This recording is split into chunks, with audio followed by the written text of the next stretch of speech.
Uğur üçün hansı qorxunu öldürmək lazımdır? Uğursuzluğa düçar olmaq qorxusuna. Bax, bu birinci şərtdir. Yəni, amma bu o demək deyil ki, biz bilmədən risklərə əl ataq.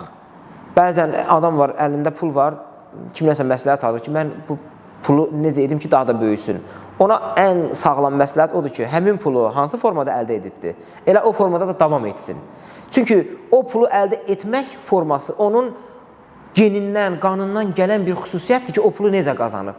Deməli, insan öz ruhuna yaxın bir iş sahəsini daha da genişləndirib, daha böyük nailiyyətlər əldə edə bilər. Biz sevmədiyimiz bir işdə qısa müddətdə qala bilərik. Sevdiyimiz işdə isə tək pul müqabilində yox, o işdə xoşbəxt olduğumuza görə qalırıq. Ona görə də biz xoşbəxt olmaq üçün, uğurlu olmaq üçün uğursuzluqdan da qorxmamalıyıq, xırda risklərə getməliyik. O risklərdə nəticə yaxşı olsa riski böyütməliyik. Risk azdan çoxa doğru addımlayanda sonradan başqası üçün çox böyük görünə bilər. Amma uğurlu insanlar ən böyük, qıraqdan böyük görünən risklərə belə gedir və çox böyük nailiyyət əldə edir. Çünki o artıq xırda uğursuzluqlardan üzü ağ çıxır.